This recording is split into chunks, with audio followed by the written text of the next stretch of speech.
Enjoy a seat at the table for great conversation and good company.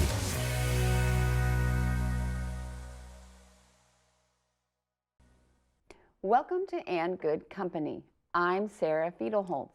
We all know a great dinner party isn't really about the food. It's about the people seated around the table engaging in lively discussion.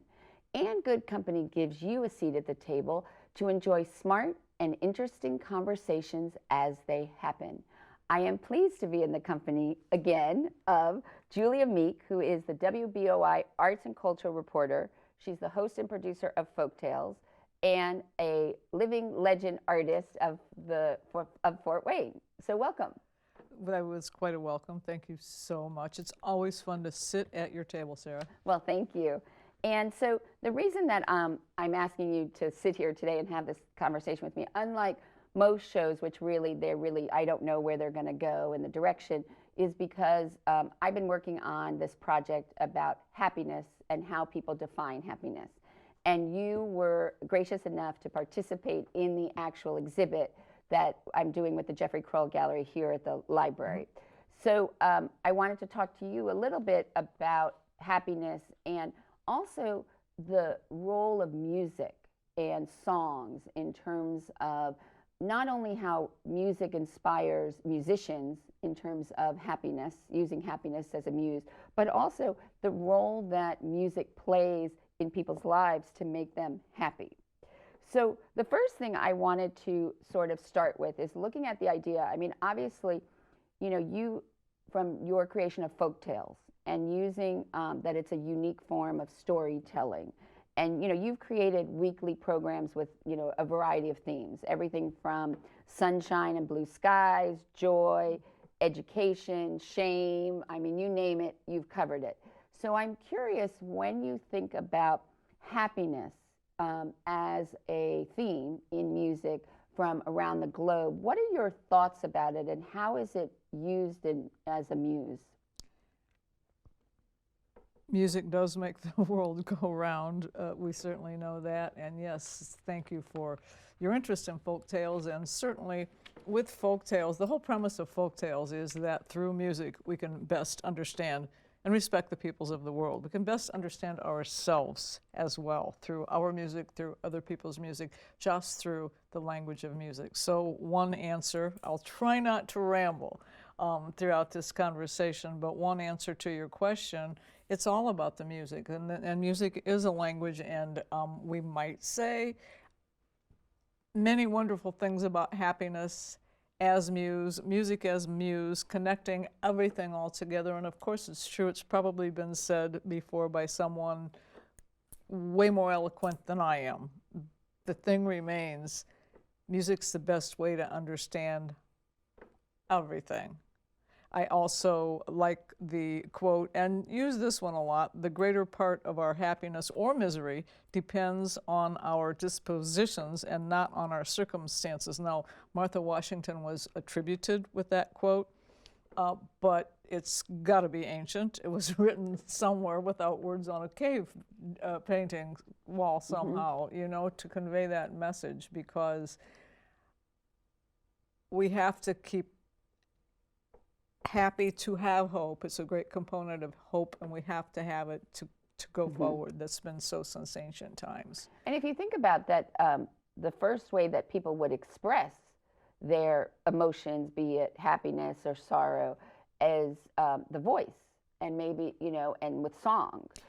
The voice is accredited with being the first instrument, of course, and the current, you know, speaking of relevancy, and here to stay, we hope also as well, and certainly giving voice to that, all beyond the pleasure, the search and pursuit of pleasure is survival.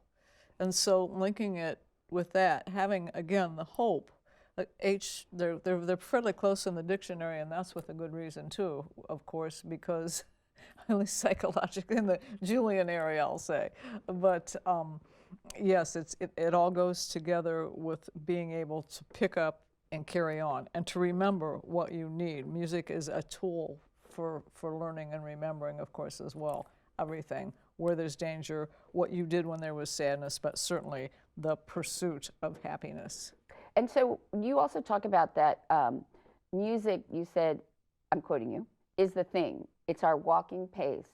It's what it's based on. It all goes back to that, the human voice. And it's also what you need for community is music. And one of the things so in the other 17 individuals that I interviewed about how they define happiness, music as well as certain songs were very instrumental to their defining happiness. Several, it was having either a happy playlist or playing certain songs when they're in the car with the windows down and driving.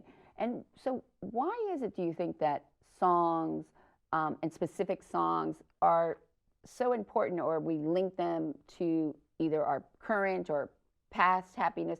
What is it about songs themselves?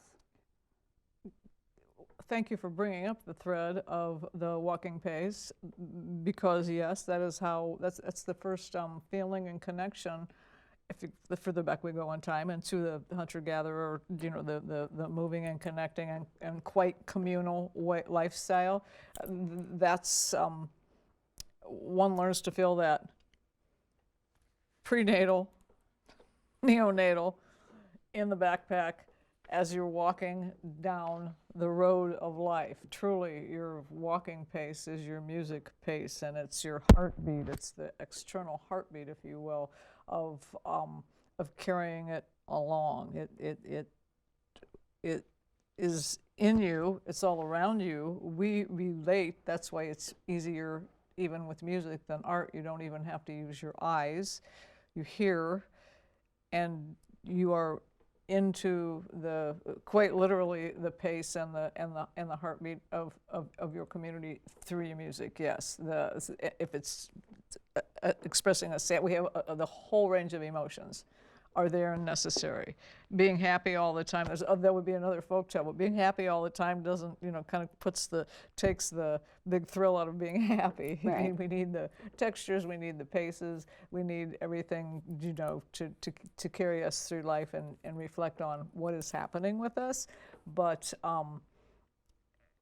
the fact that we can carry it in our DNA. It's beyond, once it's not only just this thing that's in us vaguely somehow. We are hardwired by now to respond to the sounds that make our world, right? Mm-hmm. I mean, and you also said, so you actually said that part of your definition is this having the spiritual balance to keep your heartstrings vibrating at the right frequency. So is that what you mean by that that pace, or that internal kind of music, in a sense? Is that what that means to you? I would say that it all melds and builds on each other, and is wired so that without our thinking about it, whether it's a cell phone or a computer or an electric instrument or my heartstrings right now, yes, they're vibrating at frequencies. The world is electromagnetic. We know all of the physics and chemistry and things that are way beyond. I do not do the folk tale of chemistry or physics or any of that. Well, that's not even true, because I've had the folk tale of the four elements would hit some of that. But yeah, right. Again, everything in this conversation is certainly bound to show the connection and the connectivity between everything, especially the arts in our environment, and especially music within the arts. Yes. Yeah. And I mean, the idea that you also say is that if you look at it from a global perspective, it doesn't matter if you don't understand the lyrics, like if it's in a different language or something, but that it really is this universal language, and there is a commonality in the song that people can respond to.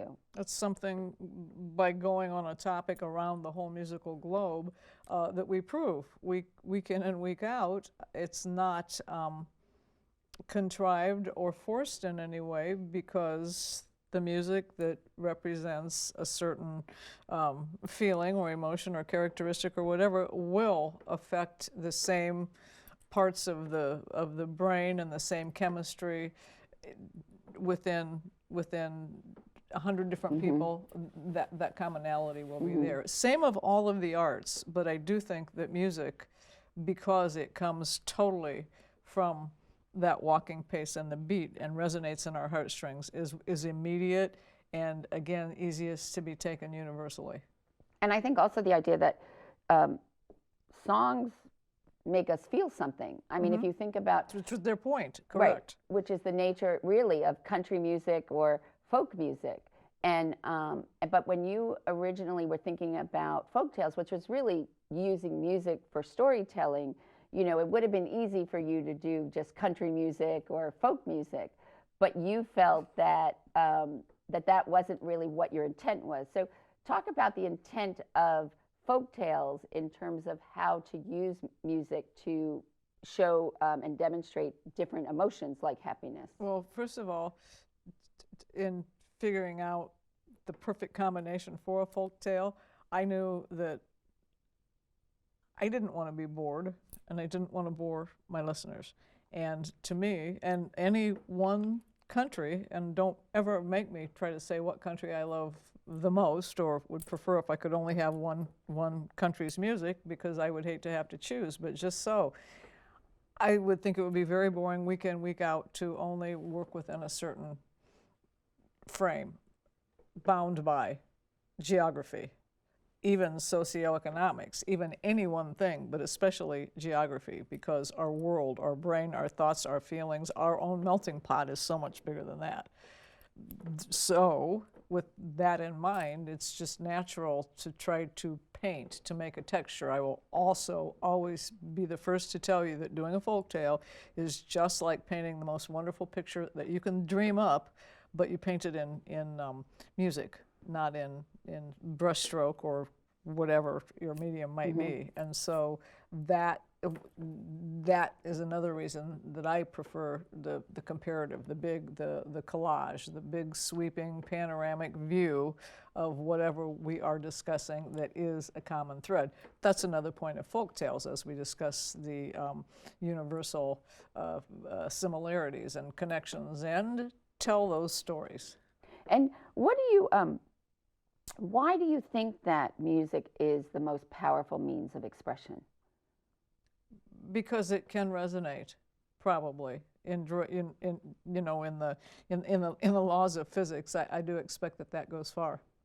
And what do you think is this idea? You use this phrase, musical wisdom. What do you mean by that?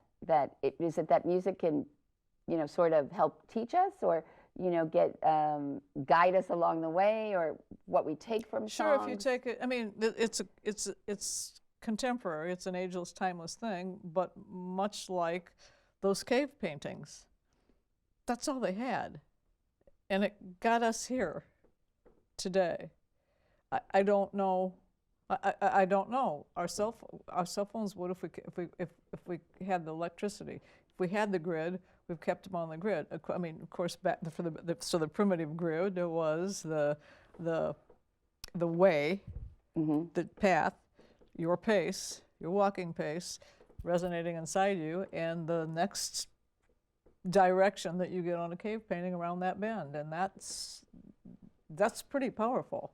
Now, the other component in that journey is music, and the one instrument that could be taken anywhere along with you is the voice. And so put it all together, and it's those remembered, it's those memories. Memories serve so many purposes, starting with survival and ending with the pursuit of, in this conversation, happiness. Right.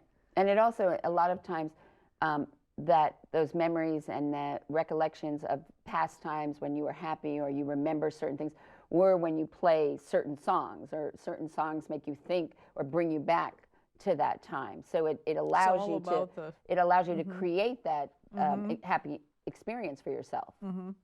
I mean, would you say that that's true about it?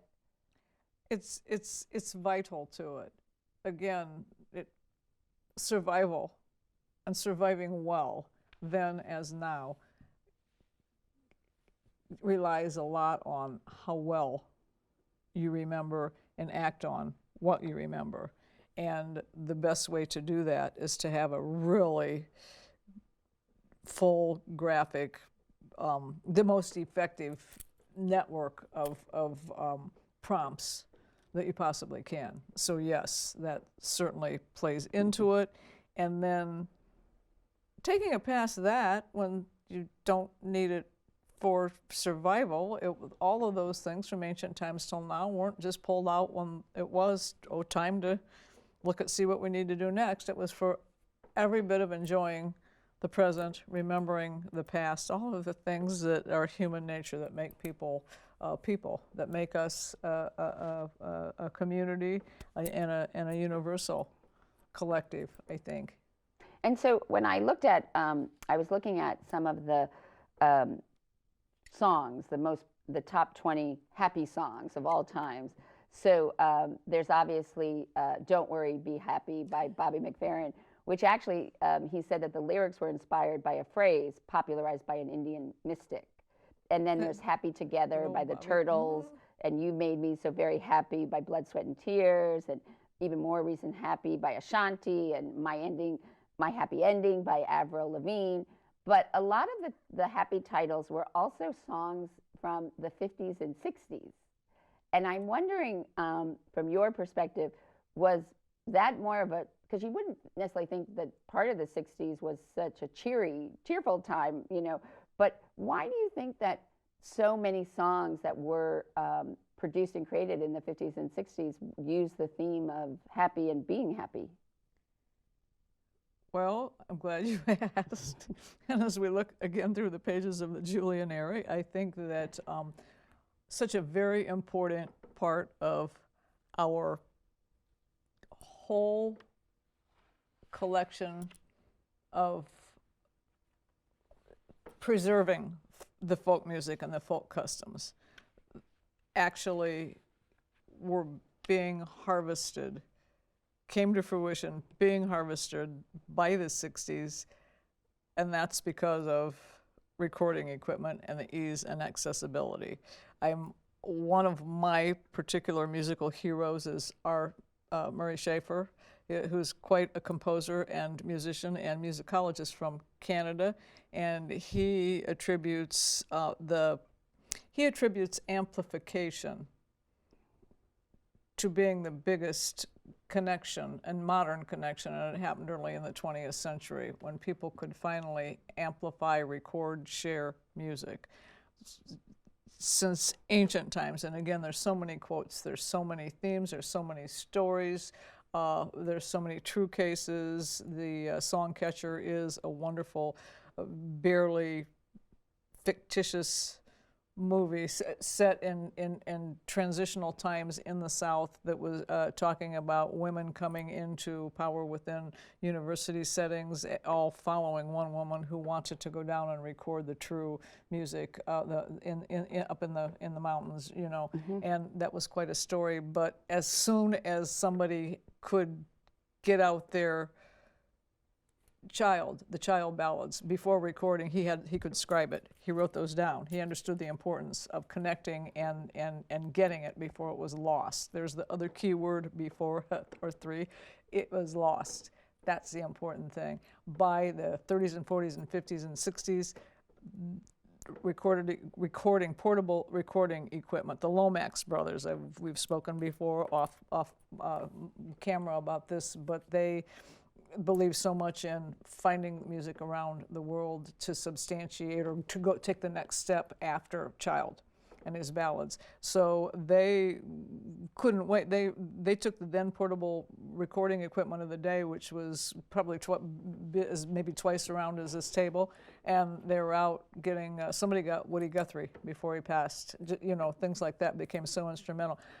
Interestingly enough, when the Lomaxes were in Appalachia looking for Jane Ritchie, who they had heard about and needed to find her for the Appalachian traditions. She was over in England and Scotland recording her roots with the same portable recording systems. And I mention and stress all that because as we sit here with our little things and our lists and our and I hope we're all happy because we're still trying to be so. that drive that started back then, and as all sorts of amplification and radio and television and technology was happening, and we could go out there and get that music, it was totally necessary we do so because it was drying up. It was disappearing because of radio and television, making people consumers and not producers of music, of their own music. And do you think that also that because maybe to counteract what was happening in the 60s, or maybe to support what was happening in the 60s, that this theme of happiness and happy became such a push in the type of songs and music that was recorded? What was important in the 60s is that one was encouraged, almost even charged with or challenged with expressing oneself. That's the difference. To me, in my opinion, it has more to do with the whole transitional times and the early 20th century of Europe, and that's where a lot of our ethnomusicology comes directly from, and I'm not among the rest of the world, and we see this all reflected in the rest of the world, but as it came to us, there was a lot of transitional stuff. There were world wars and huge depressions to prove it. Things were changing, things were crumbling. It was still very much coming out of the Victorian eras where you didn't say what you thought. You did so many things. I think that the 60s was the decade where everybody was supposed to was again encouraged so much to express oneself. We had all of this technology bringing all these traditions. We had our own folk singing movement that was actually in the 50s, and that would be more of a reflection or an answer or a response to the things that did happen through the whole century, and then causing and after World War II into the 50s, which was still the military time, also wondering what to do with all of this technology. People heard more folk music from every country in the world between 1952 and 62, just because television at that time was so commercial and accessible, was so hungry for anything and everything to put on the stage, and one of the most popular things to put on the stage is homemade music. So yeah, it's a wonderful cycle that I love, having job security and producing arts and culture interviews perhaps, and certainly things like folk tales, because it's there for the sharing. And so you think that really the 60s was really a time when music became more of use for expression of how you were feeling or what you were seeing? Or only after the 60s was certainly recognized as a time where it's cool to have those expressions and share them with people. Whether you're a child, a woman, red, black, yellow, green, or blue, it was the Eastern, Western. The importance was you are you should be happy, you should share it. Right. And also the idea, young people today don't realize, but like when people would get an album and they would lie on the floor and listen to it and look at the album and read the lyrics and sort of be transported, or even, sort of be in a meditative state that could bring them either past memories or to think about the future, and so that really helped to push the idea of being happy or thinking about happiness or what would make you happy. So it also afforded that opportunity. Indeed. Again, it was the time, it was the technology, it was the natural evolution. Also remember at that time, people like Vance Packard were, I think it was in the early 60s, that's when and what Hidden Persuaders was all about, because it was about the marketing mystique that obviously glommed onto the fact that there is that pursuit of happiness, and by the way, another component that actually happened in the 50s and then is here making this all ferment and such, is the increase of free time. And again, that's a lot of technology and the rest of our lifestyle, again, feeding into the happiness and the keeping up with the Joneses kind of happiness that Vance Packard was looking for, and that push, some say and still say, was quite specific and intentional by manufacturers everywhere to get people to buy their happiness. And so who are you going to believe? Right. Well, and you, I mean, so now, I mean, so, I mean, other people were trying to help you either through music or other, you know, philosophers or even marketers were trying to help you, other, you know, people to define happiness or find their happiness. And so, Or buy it in, or a, buy in it, a can. right, Yeah. right, or in a can or in a jar or in a cream or, you know, anything, or in a car or even in a house. So what, let's talk about how you define happiness. Starting with it being so personal, I'm not going to say it's elusive, of course, but I do believe it's the ability to balance all that you have in your life, all that you have in your soul, and to come out with a positive, with a positive reflection. I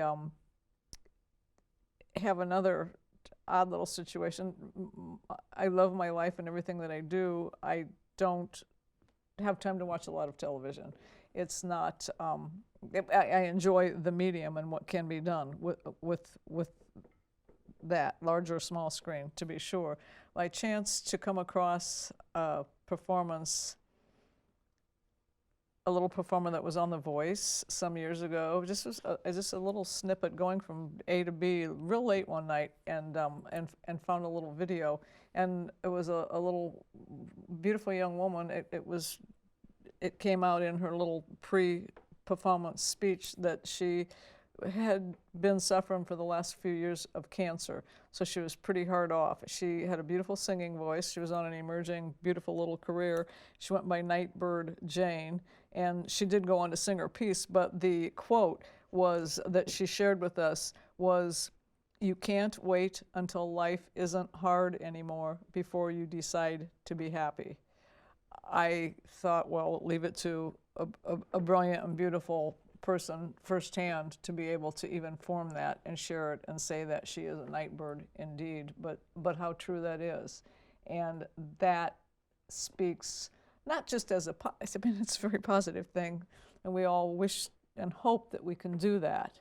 Maybe if we've even been successful once, we could do it again. But also, that's vital to that balance. That's the only way to be happy, I think, and that's so important too.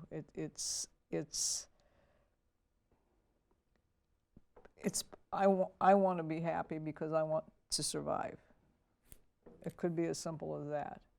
But I don't think it's as simple as that for you. I mean, that you want it. It is or it isn't, but yes. Yeah, yes.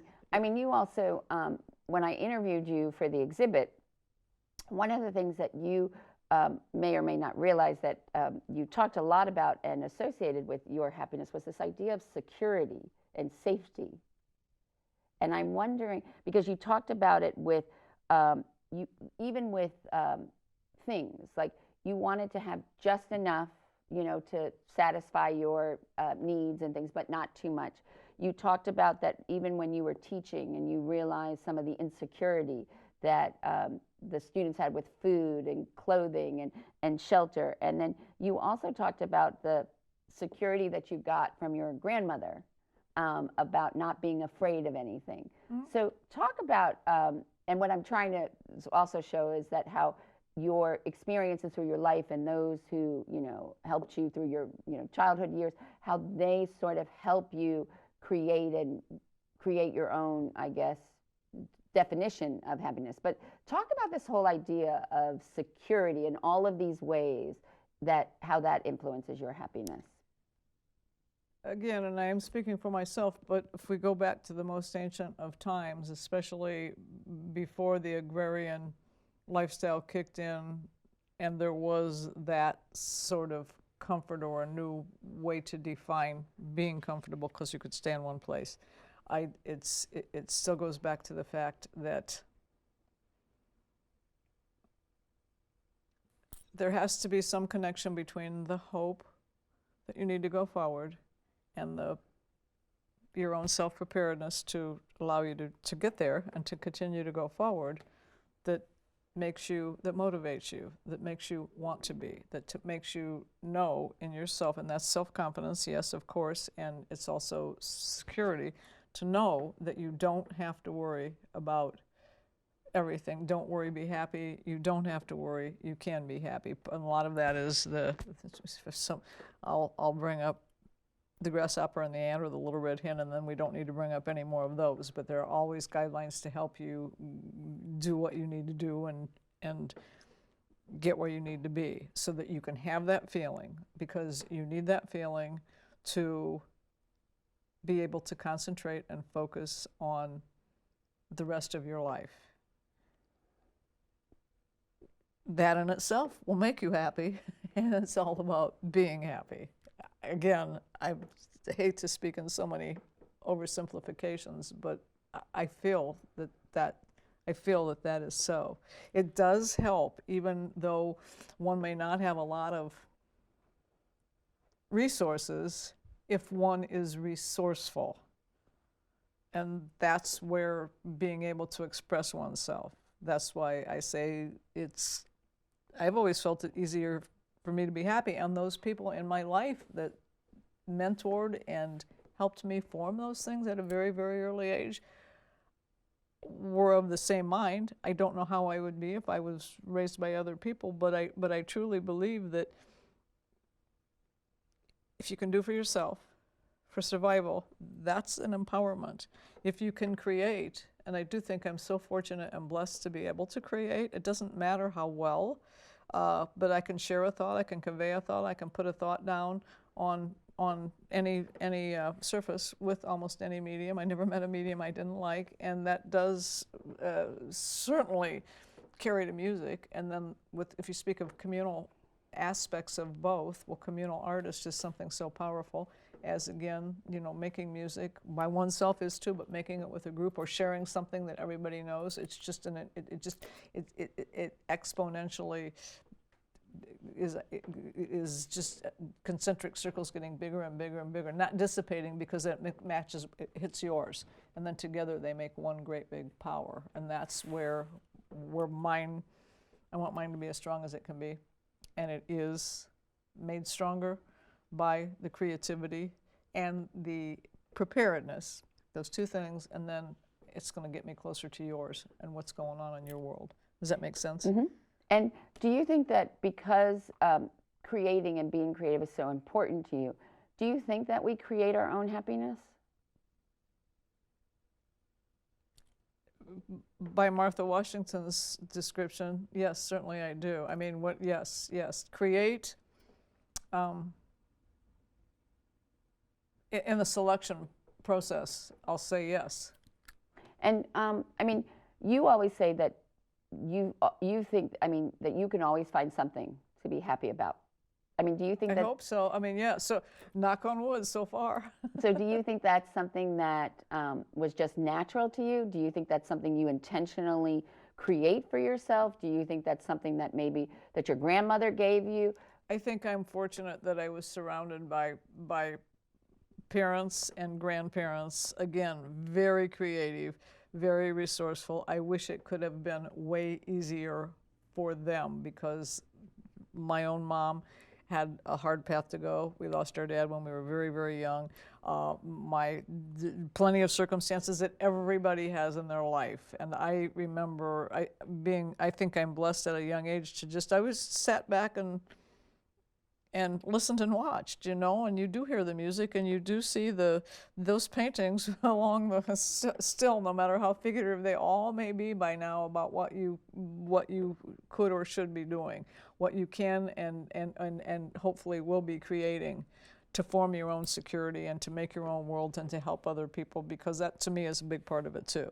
I would hate to be, I like to be self-sufficient, and I hope that I am, but I also cannot imagine being in a cloister situation for very long, unless I had to. If that was I would draw plenty, I think, and hum in my head. But seriously, I think I'm very fortunate to have had so many influential people.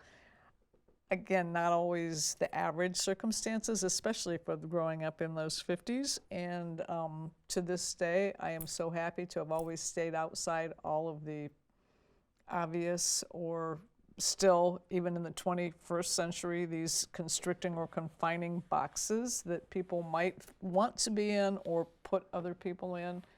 You know, I'm happy to go about my way, and that's how I do it. But you also talk about that you're not a materialistic person yet, and the community is what gives you your riches. It is. That is my wealth, and I am proud of that, to be sure. I mean, to have so much. One thing I think that you cannot have enough of, perhaps, is community connections. You know, and we won't get into whether they can be bought or you know, Vance Packardism there, I'll make a reference to him, but otherwise, no, that is the importance and to me, my solid gold, yes. And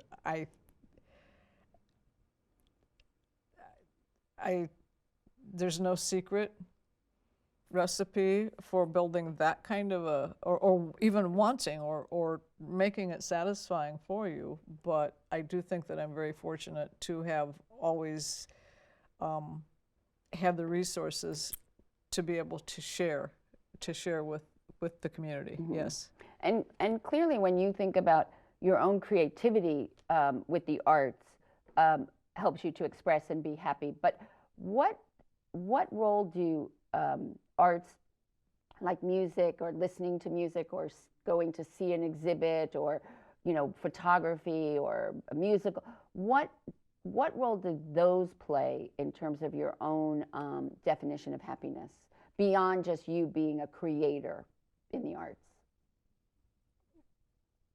You mean, well, I mean, we agree and of course totally and genuinely accept the fact of how powerful those things are in affecting us. Right.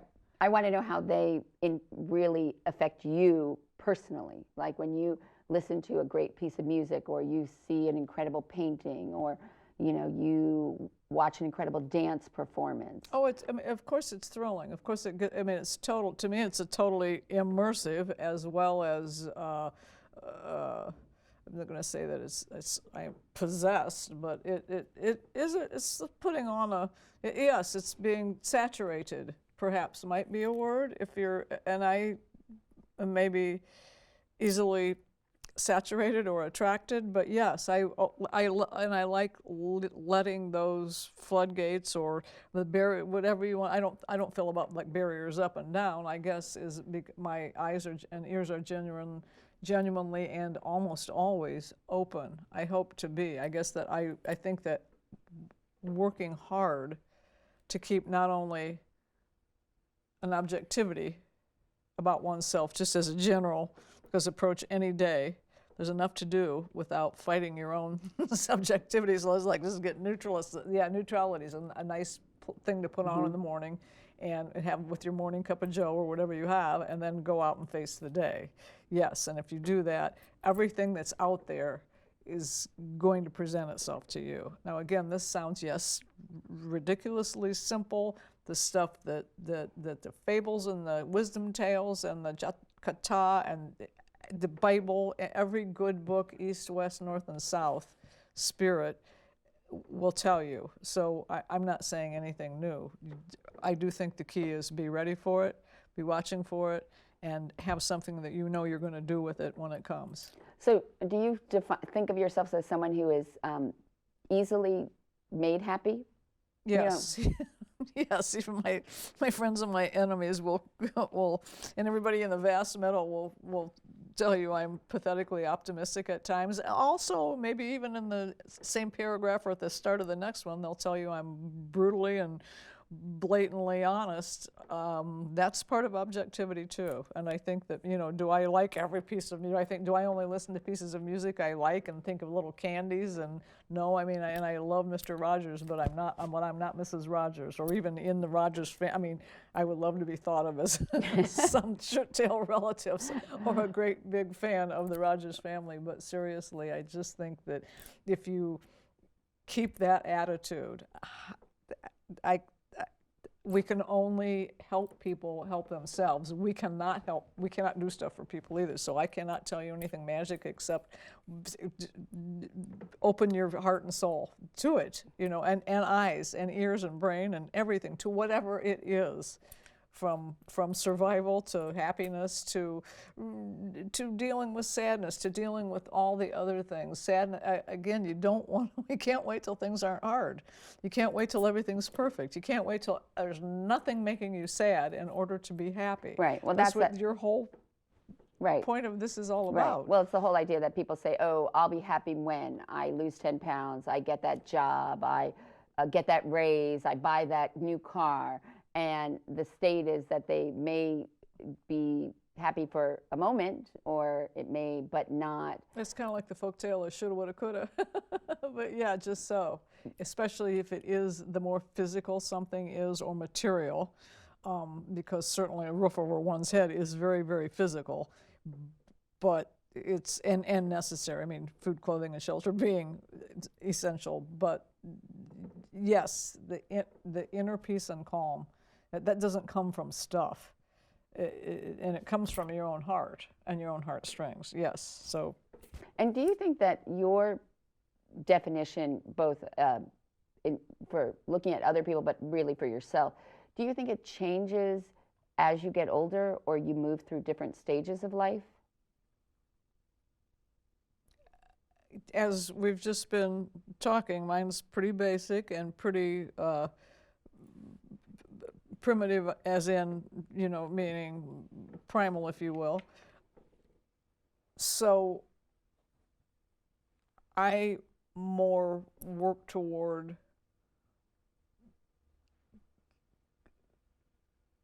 nurturing it or living up to it, or keeping it healthy and well fortified to not diminish it. I'm always open to new things and twists and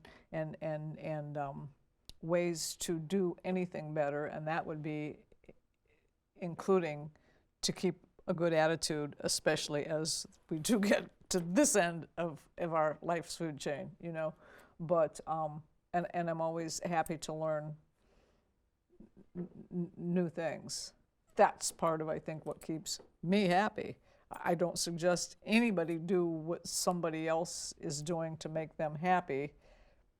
I do suggest one try as hard or as extensively to get in a happy place, to figure out something that really works. Right. Well, I mean, part of the problem is if they're constantly looking at what someone else does to be happy, or what someone else has to be happy, or if they keep looking at all of those things or measurements, then that precludes that they will be happy, because all they're doing there is comparing themselves to others, or seeing where they're short-sighted, or Again, Vance Packard checked in the middle of the last century on that very, very problem and situation, and it's not becoming any easier.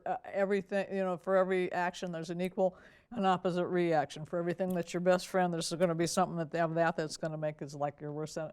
All of those things, exactly what you're saying. It's you can easily set yourself up to fail or to be very miserable by your own efforts to be happy. It's like that yin Yes. and that yang Yep. of it. It's balance. And then speaking of karma, and that is another folk tale, which we've had a lot of fun doing, as a matter of fact. But yeah, it's all woven together, a true tapestry. Beyond it, I can't think of anything. Perhaps often they'll talk about a hummingbird's wing, or such a true delicacy, or a butterfly, or a whole kaleidoscope of butterflies, and the combination of textures and little and tiny little secrets they hold. That's the complexity that we're talking about here. Do you think that people focus too much on being happy and their happiness?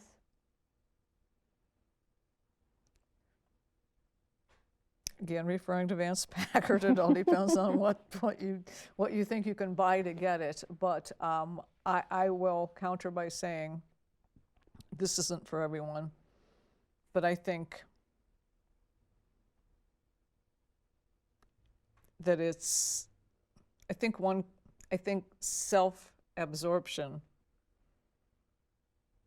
I fear that self-absorption has been another thing that has been happening, that especially, you deserve it. And we all deserve happiness, by the way, but what you deserve to get there, it can be a terrible trap to, in the end, make you feel that whatever it is you think you want or don't even know what you want, you don't have or you ain't going to get.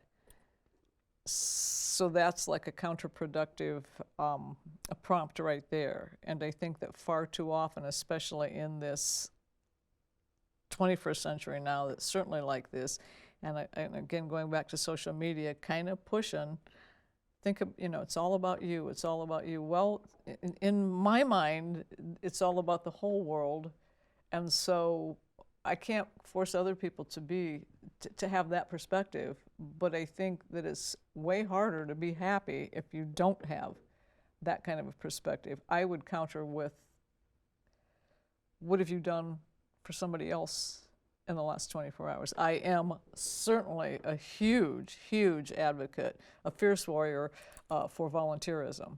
And that's something I've worked hard on all my life, because all of the precious, they say some of the best things in life are free, but for all else, you need an army to help you do it, and volunteers can make the difference there. And to me, that has been a great source of my happiness, and also my achievements, and also the things that I've been able to do for other people to make them happy. And so I cannot say enough about the properties of thinking outside of yourself and for the good of man, the world that we live in, which is another point of the primitive survival, including the arts that are there to help you remember it. So you keep just making me tie everything back and bring it all the way back here, and I'm happy to do that. Well, that's, I think, part of your wisdom that you bring. Thank you. And through lots of the ups and downs of life that you have. I mean, when you think about some of the struggles, I mean, you have a younger sister with special needs, and you had a stroke 4 years ago, or is it coming up? Yeah. It's a while back, yeah. And, and you think about the challenges and the ever-changing landscape of media and what that means for public radio and every other challenge that you face, and, you lost the love of your life. And how does that all sort of bring, how do you internalize that and then create the wisdom to take all those kinds of things and bring it to how to continue to move ahead? And in my own world and prescription for that kind of survival, quite well, it's through the arts and through storytelling and through sharing. And if we take Nightbird Jane's words, you can't wait till everything's good, that's just it. And it sounds crazy simple, but to me, the alternative is absolutely unthinkable. To me, that would be the 1984 rat cage on the face if I couldn't do something to satisfy and hopefully increase my own happiness, which is connected to my world and your world, and that's my theory, and I am sticking to it because it means so much. Mm-hmm. Do you think that when you were younger, or when you made decisions in your life, do you think you were ever driven by the question of, will this make me happy, or I want to do this because of the personal reward and happiness that I'm going to get from it? Or did you just believe that there were certain things that just innately you went towards or just had to express, and through that you found your happiness? If I understand your question, and I think I do, like, which came first? Well, I'm trying to say is, do you do things, do you chase the happiness, or do you just chase whatever you express, doing things that you innately just want, have to do in a sense, and then that brings the happiness? I think in my life, truly, it has been, you do what you're doing, and I was encouraged, even though life wasn't always easy when we were kids, often it wasn't, but we were always encouraged to pursue that which we thought was important, and we were surrounded by people that really supported us in that. So yes, it was just the doing. I feel like I'm blessed by having been and still being quite inquisitive. Might drive other people crazy, but and I always try to be respectful with it. But yes, at such an early age, and it wasn't about the stuff. And thinking back, the things I had did make me happy, but I always had things that would help me make things. And that really made me happy. Yes, so it was always thinking, wow, this is happiness. Wow, yeah, I get exactly what it feels. It feels so good. And so, yes, it isn't like I want to do this so I can feel good. However anybody's motivated, I can't speak to, except to put a folktale together about how it worked for them or didn't work, But that's the point of sharing the memories that's so important, of telling the good story. And we were raised on stories, that's not unusual. I think it's been elusive, and I think storytelling was sort of, again, much like homemade music and storytelling, all of that was endangered by the social media of the day, especially television and audio, radio of any sort, and film and everything else, but especially radio, and of which R. Murray Schaefer spoke back then, because amplification, that was the time when you could do something bigger than you. Mural is bigger than life. Is a mural a rush to do? Oh my goodness, yes. Is a mural a rush? I'll ask you, is it a rush to look at when you see one? Is it a rush when you see the whole, when you hear the sound of a cyclone or a wind, the biggest sound in the world, or a choir, or you name it, that is such a rush, and it has served its purpose, and that's the forces and factors that we're talking about here. So, yeah, and if they all happen in your own head and your own heartstrings, it's still a very, very, very big response. And that's what you're looking to achieve. That's what, yeah. Well, yeah. Or it's just what happens. That's what I enjoy having happened, yeah. So at the end of each And Good Company program, I ask guests the same 12 questions that French novelist Marcel Proust popularized from a Victorian game. But because you've already answered the original 12, I have 12 more for you. So, apropos to our conversation, what is your idea of perfect happiness? Balance. What is your greatest fear? Mean spirit. What is the trait you most deplore in yourself? Now, there are plenty. I'm not looking for one. Internalizing too much. Which living person do you most admire? This is the toughest question I think you have ever asked me.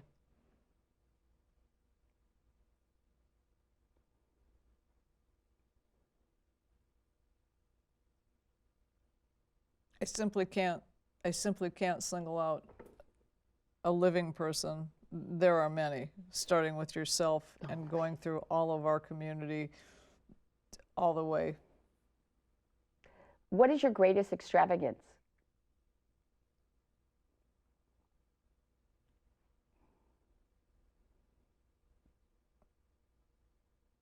It would be travel if I had more time. What is your current state of mind?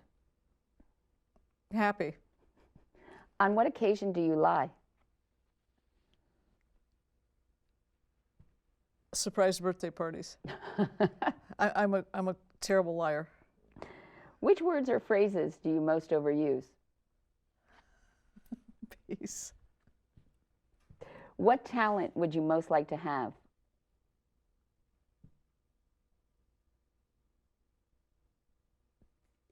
Even more communication. What is your most treasured possession? My friends. What do you most value in your friends?